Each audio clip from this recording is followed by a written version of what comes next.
Welcome everyone to the second part in a series of conversations I'm having with my good friend Terry Clark, where he shares with us his experiences in overlanding here in Australia ever since 1961. Today's episode, pretty jam-packed. Terry tells us why ever since that first trip in 1961 he drinks only coffee with no sugar and no milk, his most sophisticated piece of recovery gear.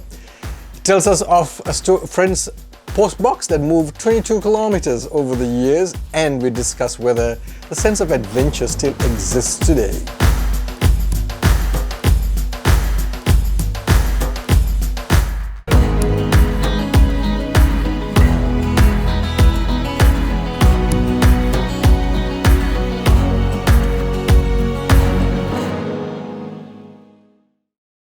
If you missed the first part, do go check it out. The link up somewhere up here. Very interesting. He's someone who'd been overlanding for many years, and he's going to share some of his journeys, travels, trips, and personal stories with us, which is I'm pretty excited and looking forward to it. So let's dive right into it. Hi, Terry. Welcome back. Hello. And I must say, we are all under this coronavirus isolation thing going on. So Terry's on the other end at his place, and we are all talking to each other through FaceTime, so which is pretty cool. And I think one of the nice things about this current situation, nice in the sense nothing nice about it, but it's kind of pushing us, out of our comfort zones to try and find new ways to do things. And so I'm kind of excited in that sense, but obviously looking forward to this whole problem coming to an end soon. So Terry, last time where we left off, we were talking about the VW Beetle that you had, just got to go on your trip. What I want to try and get into in this part of the series is, were there any modifications you did to your Beetle, or and what kind of gear you carried, or camping gear or accessories for the vehicle and so on? Well, the vehicle was a stock standard 1200cc 1960 VW Beetle. Right. Which were at the time being assembled in Melbourne in Australia. Right. Coming out from Germany and being built in Melbourne. It was only 10 months old when I bought it, and I only kept it for about a year. But for the trip, we put a water bag carrier on the front. Right. Which is just to pause you there, Terry, for the benefit of those who might have joined us on this part. So when Terry talks about a trip, it's a trip he did from Adelaide to Alice Springs here in South Australia, and then back. So it's approximately a 2,500 mile trip. A time when there was no paved roads, it's corrugations and bull dust and everything else that's thrown out from nature, and that's the trip he did. Yeah. So Terry, sorry, carry on, Terry. Yeah, we had the basic Volkswagen Beetle. We put a frame on the front to hold a water bag. Right. If you probably not used in many parts of the world, it's a canvas bag with the stopper on the top of it, yeah, which hangs on a frame on the front of the vehicle.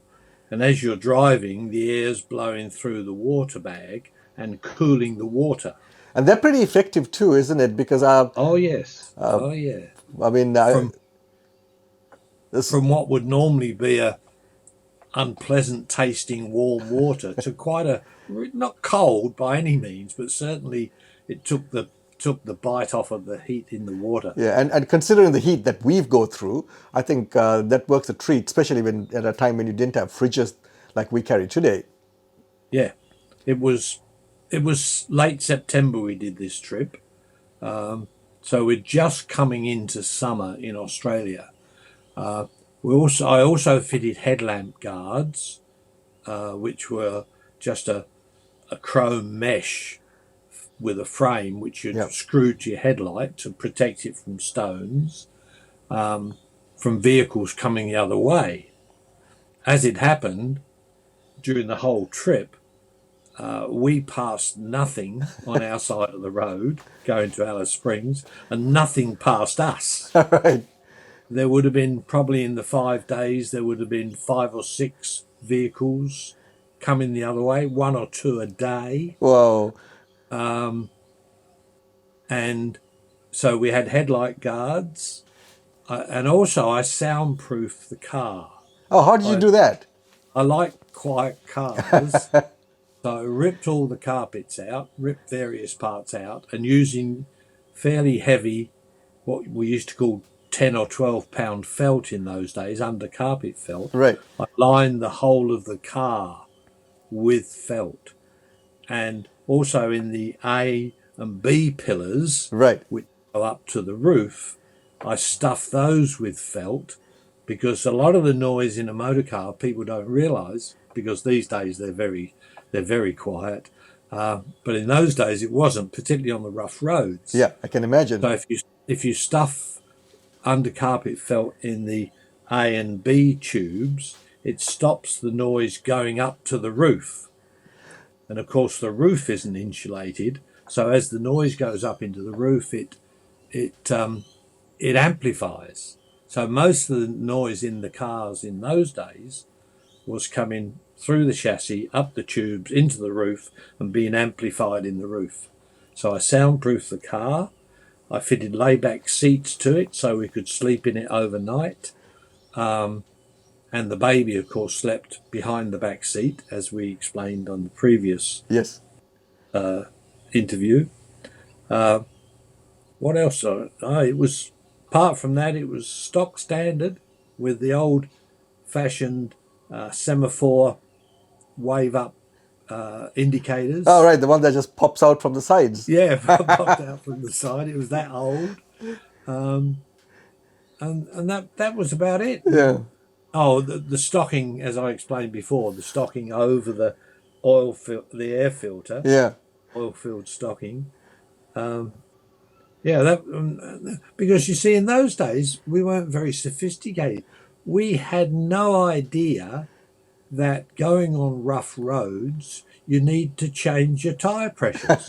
Well, yes. We didn't know that. So we had normal tires, ordinary road tires, and Michelin X had just come out in Australia, and they were supposed to be very good, so we bought a couple of those, but they ended up a disaster because their walls were too thin and flexible. Right. And that was it, the roof rack, to put the baby's pusher and a few other things on, and off we went. But even if you knew about adjusting tire pressures, I don't think you would have had the kind of compressors we carry around today. I mean, a compressor those days must have been massive.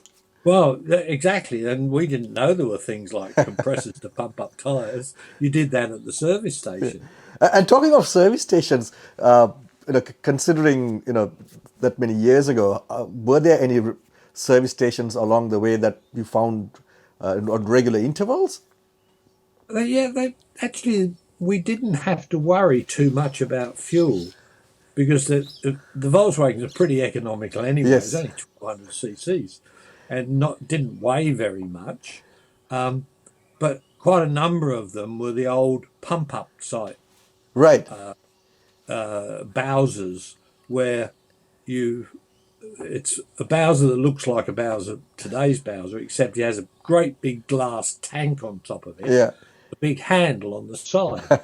and you pump up with the handle into the glass thing how many gallons you wanted, because it was gallons in those days. Yes.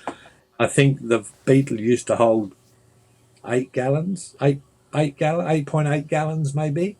And so you'd pump up however many gallons you wanted, and then you'd grab the nozzle and the hose and put it in the vehicle, in the hole in the vehicle, Yeah. and push the start button on the handle, and it would all run down from up above into your car. But It was a real do-it-yourself thing. I can imagine. But talking of fuel, if I remember correctly, those models of Beetles didn't have a fuel gauge as such, did they? Or was it just a light? Oh no fuel gauge. No. Oh, what? All you had was a reserve tank, when you got down to about a gallon, Yep. then there was a little handle thing you used to turn down on the bulkhead, as far as I Yeah. recall, Because and it would splutter and cough, and you'd kick this little lever over, and you get another. You knew you had a gallon left. yeah, because I had a 56 Beetle at one point, and I remember there was when it hit the reserve, this little light would come on, and that was about it. So you had no clue I of. don't think one was as sophisticated as having a light. I'm sure it just coughed and spluttered. Yeah, it had a And speedo. Had a speedo. yeah. They hardly got to like 60 or Yeah. 70, There were but no voltmeters. yeah, and talk. Nothing to. Yeah, and so okay, so you just pretty much bare standard, and I'm just trying to get ahead of this now, as far as the vehicle is concerned. So you came on this really rough trip, 2,500 miles later. Were there any damage done because of the roads, or was it just still intact? Well, the Volkswagen was still intact. The Falcon was an absolute wreck. The diff was gone. All the front suspension was flopping around all over the road. The bearings in the front, all sorts of problems with it. Yeah, but I'm going to And stop. I'm going to stop you there, Terry, because the Falcon story is a story on its own, and okay, you have told me about it. But I'd love to share it with the viewers. So I'm going to hold off on that one for another day. But coming back to it, so okay, the vehicle's pretty much stock standard.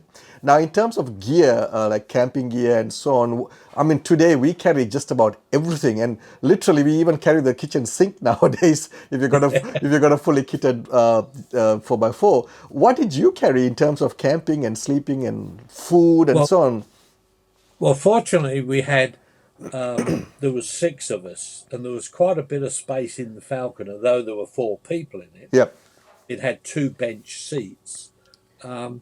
And as far as I recall, we had a gas stove. Yeah, I reckon we had a gas stove and a bit of cooking stuff in the way of pots and pans and that. We used to, being English, we used to drink tea,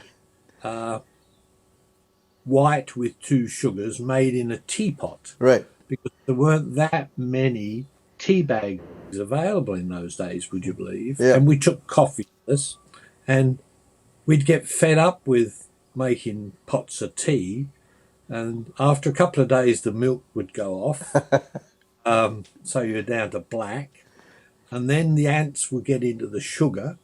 So we ended up more or less standardizing on black coffee, black instant coffee, no sugar. And that's probably why even today you only drink. Even today, I drink black coffee with no sugar. Yeah. Old habits die hard. And obviously, no fridges and so on those days. Oh no. So you must have carried mostly dry rations, I would think. Yes, yeah, we did, but there were no cafes along the way. The service stations didn't have anything other than petrol and a few basic needs. And that's about the only places you could replenish. Oh yeah, there was nowhere else. There was no Yeah. towns. Yeah. There was a few cattle stations along the way. Yep. One in particular was, I remember, and I'm now good friends with them.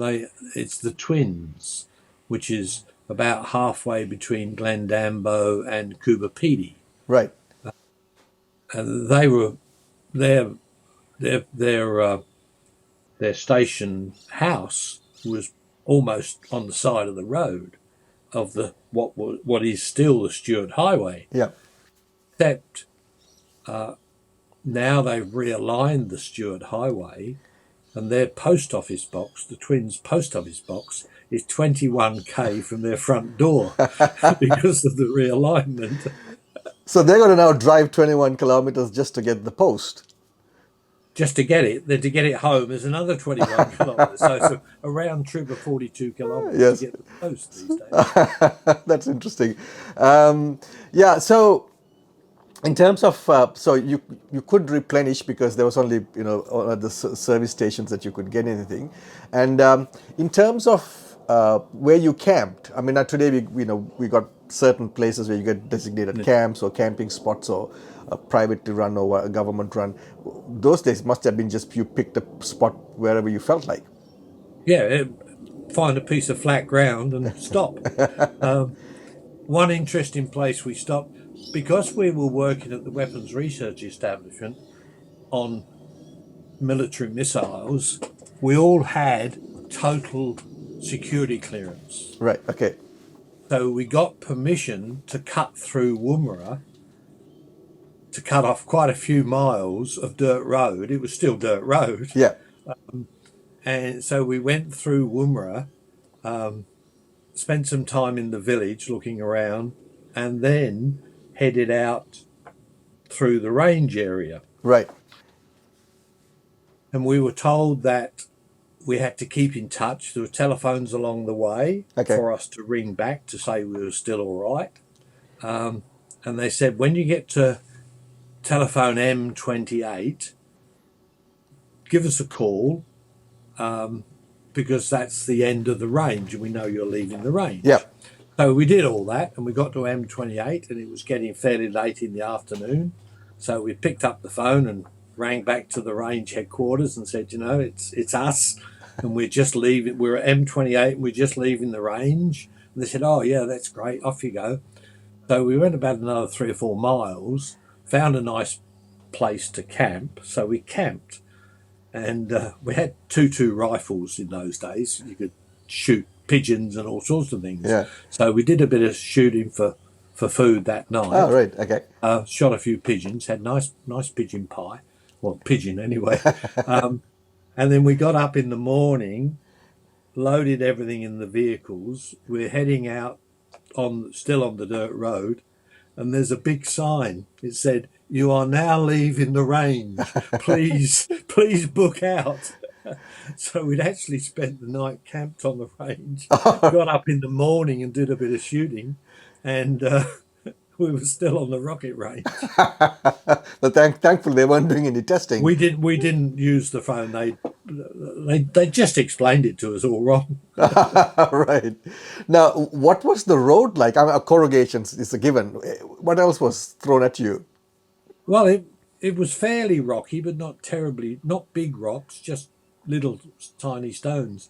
But I remember clearly one point where we'd been on corrugated road for hours and hours, and there was this rise in the ground, and we went up this rise fairly quickly, rattling and shaking like mad. And as we went over the top of this rise, the Volkswagen actually took off. Oh, really? And for about 2 seconds, there was a complete silence. After days of rocks and noise and rattling and shaking, we had about a second and a half of total quietness. And it was bang, down Back down again. And we rattled along for the rest of the way. And I know bull dust is another thing you would have come across. So you must have had a lot of boggings as well.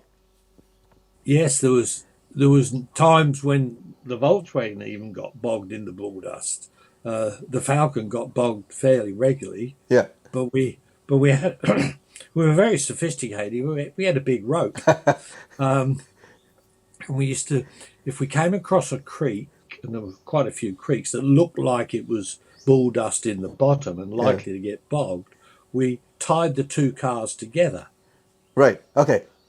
And we sent the Falcon through first, or the Volkswagen through first, so that if it got bogged, the other car could pull it back. Yeah. But if it got through, that's fine. And then the Volkswagen would come through afterwards. And if it got bogged, the Falcon was on good ground to pull it out. So that was our sort of safety method of because nobody had winches. You didn't know what a winch was in those days. Well, that's the thing, to put it in context, because today we got winches, we got max tracks, proper recovery gear, and a whole lot of other things. And yet the kind of roads we travel on today is no different to the roads that you traveled during the 60s. And probably the time that you did this particular trip, the roads must have been a lot worse. Well, the only thing we had which would help us was bushes at the side of the road. And you could hack into the bushes Yeah, and put the branches underneath the wheels of the car to act as a max track in yeah, effect. And that was quite efficient. We used to do quite well with that. right. And but like at least did you have like a high lift jack, or was it just the standard No, factory jack? we carried a shovel. We took the precautions of taking the shovel with us, but nothing in the way of, well, no, nothing. Yeah, Just the normal jack on the side of the Volkswagen, which you would know as a ex-Volkswagen owner. yeah, yeah. But that's the thing, isn't it? I mean, this is where to me the adventure comes in, because you're today we do a whole lot of research, watch a lot of videos, and we carry everything that the market offers, and we get out there, and so we are pretty much in a very secure Oh space, yeah, you know. yeah, yeah. Well, I have a fully fitted four-wheel drive myself Yes, now, yeah, and it's got everything. absolutely. But that's where the thing is, and some may argue with me, but I think compared to what it was, say, in the 60s, that sense of adventure is reduced tremendously. Oh yes, yeah. The sense of being challenged is reduced. Correct. That's what I think is the difference. Yep. Every yard of our trip to Alice Springs was, in fact, a challenge. Yes. Now you get in your big four-wheel drive and you get on the bitumen road and you cruise along. Then you get to some dirt, Yep. which often is quite well maintained Yes. if you're going to interesting and popular places. It's only when you get really out in the bush, things like the Gun Barrel Highways and places like that, Goog's Track, Simpson Desert. It's only then that you really get challenged. Yes, absolutely. And that's the other thing, because before this virus came around and we all have to be locked indoors, I was planning a few trips that are intended to do the rest of the year, which probably won't happen now. But the thing was, I planned my trip, and I already know what to expect and what sights to see and so on, and Yeah. which is fine. I mean, it's what it is. But those days, you didn't know what to expect, so No, every inch of the way was special. that's right. And then the beauty is you might have struggles along the way, get stuck and breakdowns or whatever. But once you get to a point and you experience whatever that has to offer, everything becomes so worth it because you work hard to get there in the first place. Right. Well, we had a map and a compass, and we'd sit. The Falcon was good for that because it has a big flat bonnet, Yeah, and you could lay your map out on it and get your compass out. Because quite often you get to a point where you knew you were going in the right direction, but there were 3, 4, maybe 5 options as far as the track was concerned. yep, that's right. Because the main track, it had rained and the trucks had cut it up or something, so someone else had made another track, and someone didn't like that, so they made another track, and you'd often come to a point where there were 4 or 5 tracks. Yeah, So you'd get your compass out and you'd work it out the fact that they're all going to end up in the same place anyway. and yeah, so very exciting. And just before we wrap up, the obviously if I'm not mistaken, it took you about 5 days to get to Alice Springs. Is that right? That's right, yeah. And then in total, how many days was this trip? It was, from memory, it was well over 2 weeks. It wasn't 3 weeks. It was Yeah. probably about 15 or 16 days. Right. So what that means is you would have that many number of interesting tales along the way to share with us. Oh, many, many, many. Well, that's yeah. Although, let me remind you, that it's 2020 Yes. and not 1961. So my memory has deteriorated, Well, but I'm still in touch with the guy who owned the Falcon. oh, good. Okay. So I've got a.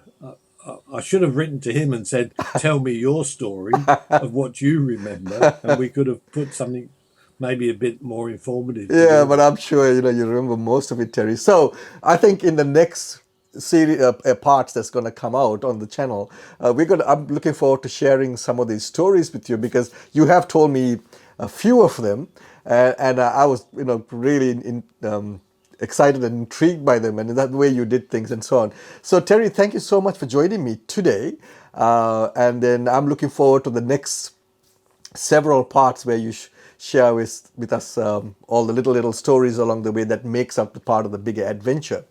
So thanks, Terry. So stay safe, My pleasure. and I'm really looking forward to this. So everyone, there you go, second part of this series with my good friend Terry Clark, and I'm really looking forward to the next series. So join me in the next several parts that will be coming out once a week. Thank you for watching. If you like this video, please do give it a thumbs up and tell everyone else about it. If you haven't subscribed already, please do subscribe. So yeah, everyone, thank you for watching and join me again in next week's part with Terry Clark.